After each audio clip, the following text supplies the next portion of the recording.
Terapia Social, episódio número... Ai Jesus, eu não tenho o número, diz-me tu. Não. Se estavas a contar comigo para isso, esquece. Calma lá, atenção aqui. Quando eu digo episódio número, a tua resposta é sempre: os nossos episódios não têm número. E é isso que temos feito ao longo de 10 episódios. O que é que se faz contigo hoje? Fiel aos meus princípios.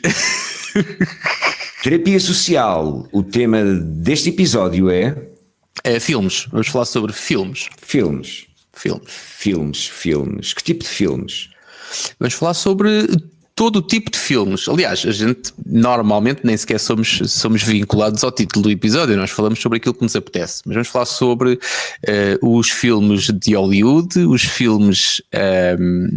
De Bollywood? De Bollywood, estava exatamente a pensar no mesmo e não está guionado, para quem possa pensar que nós ensaiamos estas coisas, está completamente enganado. Sobre aquelas episódios da vida em que mais parecem um filme. Ok, filmes, espera aí, uma pergunta direta e descarada, tu és cinéfilo? A minha vida passou por fases, posso dizer. Tive uma altura em que era cinéfilo, sim. Depois tive uma altura em que era cinéfilo, não? Era cinéfilo mais ou menos. Não, acho que não. É só agora nesta última fase. Mas portanto foi sendo gradual, ou seja, eu passei de gostar de ver filmes. Depois havia uma altura que eu tinha acesso facilitado a filmes, não vou entrar em, apesar de já ter prescrito, não vou entrar em muitos pormenores, mas basicamente eu lembro-me de alturas em dia de estreia em que eu me via aflito para escolher, estava portanto, na sala de cinema, portanto ias a um shopping, 12 filmes e eu já os tinha visto todos na noite em que eles estreavam. Portanto, nessa altura andava bastante ativo na arte de ver o filme, mas tem sido gradual, tenho perdido um bocado o fio à meada. Acho que eu sou um cinéfilo preguiçoso, também é por fases, ao fim e ao cabo. Há alturas em que vejo mais. Se calhar houve uma altura em que consumi muito cinema, se calhar entre os 20 e os 30, ou seja, na década de 90, aí consumi bastante cinema. Também estava a escrever guiões e obviamente tinha que consumir cinema também para perceber como se moem e constroem aqui as histórias. Uma perguntinha, tu num filme quem é que gostavas de ser? Ou seja, imagina, temos o ator, temos o realizador, temos a maquilhadora, quem é que tu gostavas de ser? Pensa lá. Estou a pensar, espera aí, eu tive uns anos ligado à parte da produção, mas acho que é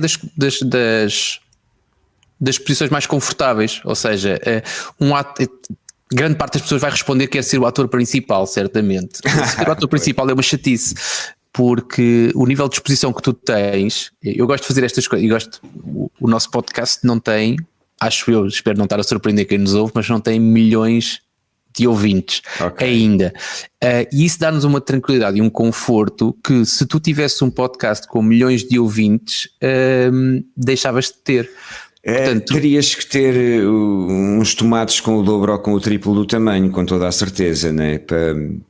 Para ficar imune a essa pressão. É um pouco por aí, né? Sim, pronto, é isso. E eu, como sou um gajo preguiçoso, e nisso nós estamos de acordo, eu também sou preguiçoso, eu acho que dava muito menos trabalho, quer dizer, dá menos trabalho, depende, na parte da produção do filme talvez não, mas globalmente acho que dava menos trabalho ser realizador do que ser o ator principal ou outra posição de destaque. O realizador é quem, à partida, nem sempre é assim, e vai depender do tipo de produções, mas o realizador é quem, à partida, conta a história, né? Eu acho que preferia a parte da produção, porque acaba por ser também o meu trabalho e porque gosto, e também porque um ator tem essa exposição e há que estar talhado para lidar com ela. Um realizador é uma posição demasiado egocêntrica para mim, e a produção tem aquela parte interessante que tu nunca sabes o que é que vai acontecer, ou seja, a qualquer momento pode correr mal, e isso isso dá um gozo que, se nos habituarmos a viver e a lidar e a gostar dele, dá-te um gozo que não tens em lado nenhum, não é? Portanto, porque pode sempre correr alguma coisa menos bem e tu tens que resolver. Eu acho que é mas é engraçado porque eu há bocado disse que eu era um cinéfilo preguiçoso e tu encaraste isso como eu estava a chamar a ti cinéfilo preguiçoso. Não. Eu é que digo, aliás, e isso sente-se, e é uma das frases que eu repito com mais frequência.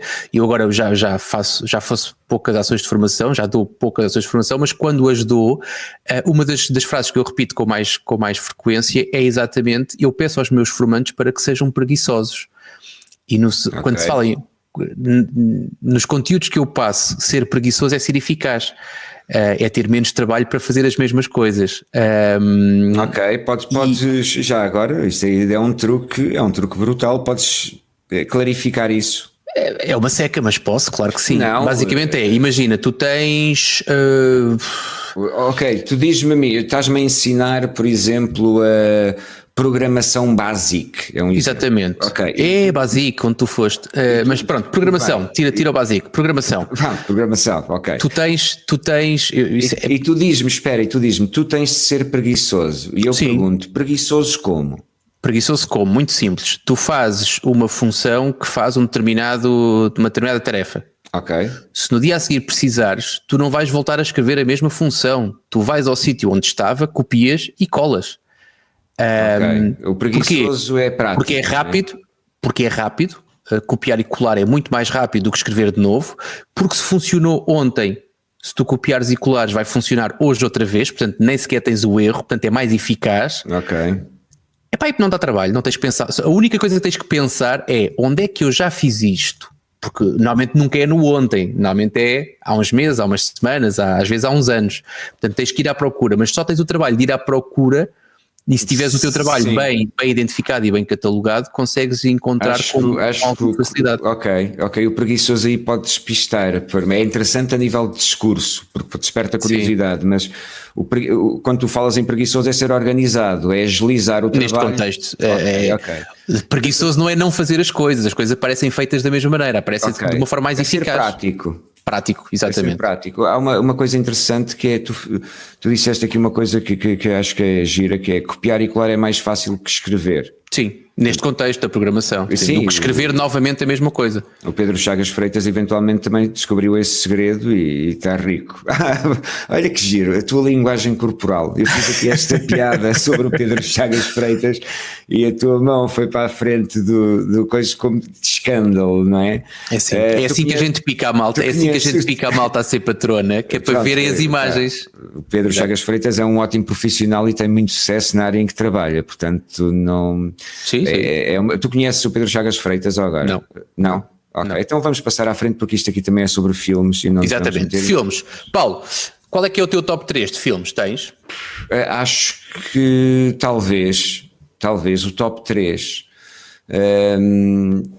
não sei, aponto 2 filmes que eu acho que mexeram comigo de formas diferentes. Se calhar um deles foi o Apocalipse Now. Três filmes. Eu dei um top 3 para que tu podes escolher à vontade, para não teres que escolher só um. O Apocalipse Now, que é uma história muito intensa e interessante, vivida ali lá para os lados do Triângulo Dourado, lá das drogas no Laos, Camboja, etc. E eu gosto muito desse filme porque é um filme com um filme dentro. Porque o Coppola demorou, acho que mais de 2 anos a filmar o filme. O Martin Sheen, que era o ator principal, teve uma espécie de pré-ataque cardíaco misturado com esgotamento e teve que vir embora, porque eles filmaram nas Filipinas e utilizavam os helicópteros do ditador, do Marcos, para as filmagens, mas de vez em quando as filmagens eram interrompidas porque o ditador precisava dos helicópteros para fazer cenas. Para fazer a sua ditadura lá? E aquilo, portanto, é um filme dentro de um filme, portanto, e é uma história brutal, e o Marlon Brando e outros que tais têm desempenhos brutais. O segundo filme é o Pulp Fiction, isto também porque eu vi o Pulp Fiction para aí mais de 30 vezes, tenho diálogos decorados, etc, porque foi numa altura, isto foi em 90 e qualquer coisa, foi numa altura em que eu, em 95, foi numa altura em que eu estava a escrever guiões, então, e até escrevi uma espécie de Pulp Fiction em português, ou passado na realidade portuguesa. E o terceiro filme, se calhar, que me perdoem os cinéfilos que amam o cinema puro, foi o Exorcista, porque eu devia ter 11 anos ou 12 anos e eu consegui convencer os meus pais a deixarem-me ver o cinema à noite, que foi o Exorcista. Então vi o Exorcista com 12 anos sozinho no sofá, e foi muito bom. Ou seja, está um top 3 esgalhado aqui. E o teu top 3? Sabes que eu estava à espera que tu me devolvesses com a mesma pergunta e eu não tenho uma resposta para te dar. Ou seja, eu disparei a pergunta no teu sentido e a coisa mais inteligente que eu podia ter feito era ter já pensado no meu top 3. Ok. Mas só me apercebi nos últimos 30 segundos é que ele vai-me perguntar a mesma coisa. Mas olha, há um filme que eu tenho de destacar aqui, que é o Ases pelos Ares. Boa, muito bom. E destaco o Ases pelos Ares por uma razão. Já porque eu gosto de consumir comédia e acho que o Ases pelos Ares foi para aí o primeiro filme de comédia que eu vi até à exaustão. E quando nós, para quem nos ouve, não sei qual é que é a geração, mas se for alguém da nossa idade provavelmente sabe o que é que eu vou dizer. Basta escrever aqui a década nos comentários, podem interagir. Não, mas o que eu vou dizer é, eu tinha uma cassete com o Ases pelos Ares, no tempo em que tu tinhas que rebobinar a cassete para voltar a ver, portanto não era puxar um slider do vídeo ou o DVD para trás, portanto era uma cassete, e eu vi o Ases pelos Ares muitas vezes mesmo, e aquilo que mais me surpreendia era que de cada vez que eu via o Ases pelos Ares descobria um pormenorzinho, mais uma graçola, mais uma piada, que tu não apanhas à primeira, nem à segunda, nem à terceira, e achei aquilo delicioso. Portanto, ou seja, tu vias o filme à procura de mais qualquer coisa. Sem dúvida, e os Ases pelos Ares, que é do Mel Brooks, e os Monty Python também, Em Busca do Holy Grail, né, do Cálice Sagrado. E a Vida de Brian também são dois filmes brutais a nível de humor e comédia, isso sem dúvida. Esse eu já vi de crescido e não sei se foi por isso ou não me marcaram assim tanto, ou seja, não foram icónicos para mim, mas tenho que concordar contigo no Pulp Fiction. Acho que o Pulp Fiction foi cão atrás de ti. Tenho o Boss ultimamente tem aparecido muito nos meus podcasts. Mas tu tens um cão? Diz-me. Tens um cão? Tenho um cão adotado. Eu não sabia que tinhas um cão.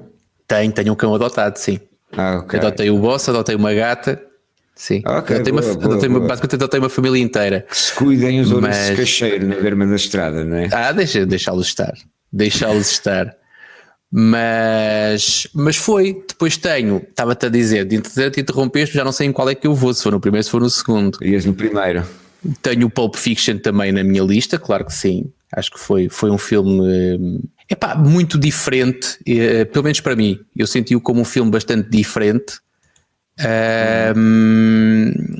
e que achei e que vi também umas quantas vezes. Ou seja, filmes que tu vês não sei quantas vezes e vês sempre com gosto, não é só porque estão a dar na televisão, mas é porque tu escolhes vê-los, algum significado têm que ter. Sem dúvida, deixa-me só salientar aqui uma coisa que disseste há pouco, que é o rever o filme. E normalmente quando nós revemos descobrimos mais coisas, porque quando alguém constrói um filme, ou propositadamente ou às vezes acidentalmente, cria um cenário e nós acabamos por descobrir lá mais coisas e detalhes, e isso é interessante. Uhum. Agora foi para te dar tempo para... Sim, não, mas o terceiro eu tenho, um filme também que me marcou pelo ponto de viragem que foi também, e no tempo em que foi o Matrix. Ok. O Matrix, pela parte tecnológica, pela banda sonora que eu acho deliciosa, E a história também. E a história, sim. Eu tenho aquela música dos Rage Against the Machine. Eu quando toca, quando eu vou no carro e toca, eu baixo o vidro do carro e vou com o braço de fora e até vou com o carro mais devagarinho, porque a música pede, aquela música que quando eles entram no edifício e começam aos tiros a tudo. Não, por falares agora aqui, há uma coisa muito interessante, e Tarantino é um realizador que eu gosto muito, e o Tarantino, segundo ele por norma escolhe primeiro as músicas para depois construir o filme. E ele diz que lhe dá muito prazer e que a parte mais interessante é que o que ele gosta muito, e eu acho que isso é tipo o topo de um criador, é mudar a percepção das coisas. E no caso do Pulp Fiction há uma cena em que o Mr. Brown, acho eu, que é o Michael Madsen, corta a orelha ao polícia. E a canção é Stuck in the Middle with You. Ok, e a questão é que a partir daí, cada vez que tu ouves essa canção, não podes fugir daquela cena, ou seja, mudou a percepção. E o Tarantino dizia, eu não sei se o Rafferty, que foi o cantor, gostou da colagem que ficou feita, mas olha que se lixa. É o que é. É um bocado isso. Temos que avisar não é uma boa palavra, temos que relembrar os nossos ouvintes que estamos no Patreon agora na segunda temporada e que muito provavelmente vai haver aqui novidades como esta aqui que estamos a transmitir live para o mundo, não é? Sim. E estamos em vídeo, os patronos têm direito a ver as figuras que nós fazemos quando gravamos isto. Tal e qual. E além do mais tem também, e o tema de hoje é filmes, tem também direito a caso estejam metidos em algum filme, e se houver algum patrono ou ouvinte que esteja metido em algum filme, é aqui que com terapia que nós vamos resolver tudo, está bem? Sim. Olha, mas eu tenho que recuar um bocadinho. Estavas a falar sobre as músicas e o Tarantino e veio-me à cabeça um filme também, eu acho que não fazia parte do meu top 3, mas que eu achei curioso também, que é o Gato Preto, Gato Branco. Ok, boa. Com a música do Costurica e de facto a música nesse filme é uma coisa, o filme é de chorar a rir, de princípio ao fim, mas a música dá-lhe uma dimensão, que... E eu entrei nessa dimensão, porque na altura em que o Costurica era bósnio-sérvio, eu estive na Bósnia na altura em que o Costurica tinha a cabeça a prémio nas zonas muçulmanas da Bósnia, porque o ódio era o que era, mas é interessante porque eu tive a possibilidade e a oportunidade de viver 6 meses nesses cheiros e nesses sons e no meio dessas pessoas, e a mentalidade eslava do lado dos Balcãs e do leste de uma forma geral é interessante nesse sentido. Mas sim, olha, isso foi. Agora, se tu fosses, ou seja, se tu imaginasses, não sei se já tens ou não, se calhar até já tens, se imaginasses fazer um filme, o teu filme seria sobre o quê e que título é que tu lhe davas? Eu neste momento tenho de filmes propriamente ditos, ou seja, algo com duração de mais de 1 hora, mais de 1h30, ou de 1 hora, 1h30, tenho escrito 4 guiões de filmes com história, portanto, do início ao fim. Agora, se eu pudesse fazer um filme, que história é que eu contaria? É uma boa questão. Pois, é uma boa questão. Sinceramente, acho que não. A história em si, acho que é sempre uma desculpa para o fim que tu queres atingir com ela, ok? Por isso, eu teria que ser uma história suficientemente boa para atingir um determinado fim, ou seja, depende do que eu quiser fazer, se eu quiser passar uma mensagem, se eu quiser divertir as pessoas, acho que, mas não está a ocorrer nenhuma, não tenho... A sério? Não, eu não me pego demais a histórias, ou seja, pode haver aquela pessoa que e tal, eu quero contar a história porque os meus avós, há 5 gerações que a minha família trabalha na fábrica da conserva do atum, e é uma história que ok, eu fascina-me mais o processo de criar e de produzir histórias do que propriamente ou seja, pronto, apanhaste-me. Não sei responder a essa pergunta. A questão, não te preocupes, não te preocupes que eu tenho outras. Não tenho não há nenhum filme que seja aquele que eu queira fazer. Será aquele que acontecer no momento em que tiver que acontecer. Eu gosto de futebol, mas não fervo, não é? Se calhar uma pessoa que ferva tem um filme que quer fazer. Eu prefiro ir jogando com aquilo que tenho e descobrindo do que propriamente bloquear logo objetivos. Vou-te fazer outra pergunta com escolha múltipla, que é para não falhares desta vez. Pois, obrigado. Sim, preferencialmente, está bem? Eu ia-te fazer uma pergunta que era: qual é que foi o primeiro filme que tu viste, ou que te lembras de ter assistido, mas fazendo aqui, para ser uma escolha múltipla e fazendo a ponte com a nossa ouvinte Maria João, que está aqui a perguntar sobre os filmes que a gente viu agora e não os que já vimos há uma porrada de anos. Ok. Podes optar por escolher qual foi o último filme que viste. Que filme que mereça ser registado. Ok. Ou o primeiro ou o último.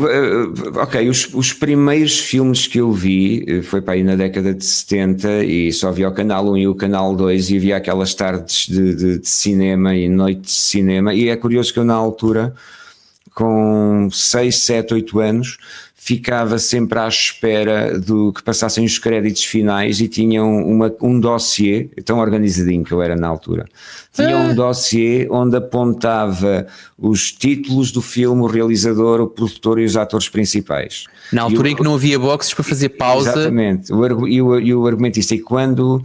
E depois acabei por ter acessos que tinham uns títulos na Alemanha, umas revistas Bravo e não sei o que tinham imagens dos atores, então tinham um álbum de colagens, uma espécie de enciclopédia cinematográfica. E depois a coisa passou, e passados estes anos acabo por vir cair aqui na produção, não de cinema ainda, mas lá perto. Agora, e os primeiros eram filmes de gangsters, havia os musicais, o Fred Astaire, etc., que eu não gostava muito, mas filmes de gangsters foram os primeiros que eu vi. Ok, certo. De Humphrey Bogart principalmente, James Cagney, portanto, e aqueles Al Capones todos transfigurados ali nos filmes. Agora, a pergunta que temos aqui, há 20 anos... Frozen, toda a gente sabe que é o Let It Go, não é? Quem é que é a Vaina? Vaiana, quem é a Vaiana? Isso é porque tens uma filha já com alguma idade, porque se fosse um bocadinho mais nova sabias quem era a Havaiana. Ok. A Havaiana é uma rockstar dos filmes para crianças. Eu lembro-me do... Vive numa ilha, depois tem que ir buscar o peixe não sei onde, e depois conhece lá o mau e pronto. Isso é que não, coitada. Não sei quem é que é pôr desafios aqui. Acho que tens tu por fazer um desafio a mim. Se fosse para ti, era ires ver a Havaiana para aprender. Exatamente, fazer um resumo da Havaiana. Exatamente, página e meia, não mais do que isso, mas fazeres o resumo da Havaiana. 1,5. Mas pronto, olha, deixa-me dizer-te que se escolheste o teu primeiro filme, vou-te dizer também qual foi o primeiro filme que eu me lembro de ir ver ao cinema, que foram os Goonies. Não sei se tu viste. Foi o primeiro filme que eu me lembro de ter ido ver ao cinema. Foi uma sessão, ou seja, não era um cinema convencional, era uma sessão de cinema de um clube cultural acho que era do trabalho do pai de um amigo meu. Era mais ou menos assim, ou seja, de vez em quando havia este tipo de atividades. E o primeiro filme que eu me lembro de ir ver, acho que há registros de eu ter ido com os meus pais ver a Mary Poppins. Mas o primeiro que eu me lembro foi os Goonies, que vi depois muito, muito mais tarde na televisão, e que cheguei à conclusão que já não me lembro de nada do filme. Portanto, sei que foi esse filme, mas não, o filme em si não me marcou, a sua história ou os seus atores ou nada, porque eu lembro-me que fixei que foi esse filme, mas o resto foi-se, esfumou-se. Eu lembro-me também de um filme que assisti à estreia também em Portugal, foi no Cinema Condes, onde é agora o Hard Rock Café, que era ali no Restauradores. Era um do Robert Rodrigues, que é From Dusk Till Dawn, também com a participação do Tarantino. Agora, queres dar alguma palavra aqui aos nossos ouvintes, possíveis putativos patronos? Sobre? Uma palavra de simpatia, Tiago. De simpatia sempre, todas as minhas palavras desde que começámos este episódio são de simpatia para com quem nos ouve e quem ou já é patrono ou tem forte tendência para o fazer, para dar o passo no futuro. A parte interessante aqui da nossa conversa é que é uma conversa que não é minimamente preparada. Nós sabemos o que é que vai acontecer e depois discorremos e falamos. E um dos dramas que eu estou a ter internamente, agora estou bem, agora até estou mais leve, estava a ter internamente é que não me tinha, vamos entrar aqui naquela parte do episódio que vamos falar de desafios, né? Porque nós nesta segunda temporada temos desafiado de episódio para episódio. É verídico. Eu agora o Tiago vai relembrar o desafio que me foi feito no último episódio e eu vou dar a minha opinião e eu vou lançar um desafio para o Tiago. A questão toda é que eu desde o início do episódio não tinha desafio. Certo. Mas depois lembrei-me de um que é... Olha, pronto. Bom, então Tiago, vamos fechar o desafio que me fizeste a semana passada, a qual eu vou responder e eu vou deixar aqui o desafio para a próxima semana. Combinado. Ora, então o desafio que eu te dei, aquilo dividia-se em duas partes, uma de curta e uma de longa duração. Uma era tentar perceber qual era o nível de robustez da password que usas, se é que usas só uma, que eu espero bem que não, mas aquela que consideras uma password bastante segura que uses, era ires ao site How Strong Is My Passwords e validar sobre quanto tempo, segundo os cálculos desse site, é que um qualquer sistema demoraria a adivinhar, a descodificar, não é a adivinhar, a tua password. Okay. A segunda era mais complicada e não sei se já tens resposta, mas se tiveste, assim significa provavelmente que não fizeste mais nada desde que gravámos o outro episódio, é tentar perceber qual é o número de logins e passwords, de par de login e password que tu tens dos vários serviços que usas, ou seja, 20, 30, 50, 100, 300, 1000. Ok, então... Este foi o desafio. Tens alguma resposta para mim? Não tenho ainda do How Strong Is My Password, ok? Que era o mais fácil. Era o mais fácil. E tenho do mais difícil, mas o How Strong Is My Password eu vejo já, ok? Porque nós podemos então, nós pronto, enquanto tu fazes isso, eu vou só avisar as pessoas que... quem está a assistir a este episódio não deve estar a perceber muito dos desafios, porque os episódios onde nós já colocámos desafios estão gravados, estão editados, mas ainda não foram publicados. Isto quando começar a acertar, ou quando vocês começarem a ser patronos regulares, começam a ter um fio à meada desta história. Neste momento caem aqui aos trambolhões, porque se este é o episódio 3, significa que já temos o 2 e o 1 no forno, mas que ainda não viram a luz do dia. Ok. Então eu fiz um levantamento. Olha que o site de How Strong Is My Password está-me a dar inseguro. Olha, viste? Foi lá isso. Okay, e mesmo assim puseste lá a tua password?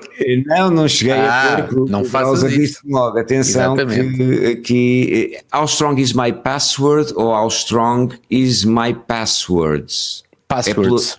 Eu acho que é plural. Passwords, ok. A última vez que eu estive lá, ele era um site perfeitamente legítimo e seguro e com os certificados SSL todos em ordem, portanto à partida não devias rever esses avisos. Pois, à partida não, mas ele está-me aqui a dar um sinal. Ok, de qualquer modo, respondendo à tua questão, eu fiz um levantamento e foi uma coisa automática, obviamente não os fui contar à mão, mas... dentro da minha máquina há 417 passwords. Jesus. Não sei se vais querer responder a esta pergunta, mas como é que chegaste a esse número? Ou seja, dentro da tua máquina dizes o quê? Tens alguma base de dados ou tens algum... Não, foi feito automaticamente. Ou seja, um daqueles softwares que te verifica a segurança, que provavelmente tu deves achar que são inseguros. Portanto, fez esse levantamento. Eu sei. Nós temos aqui uma clivagem não é uma clivagem do universo, tudo é válido, mas agora eu tinha o desafio para a semana para ti, e é um desafio muito simples. Então manda vir. E mais, como eu cometi a falha de estar a realizar o desafio live, em direto no episódio, que não é bonito, eu devia ter vindo com o trabalho de casa. É verdade.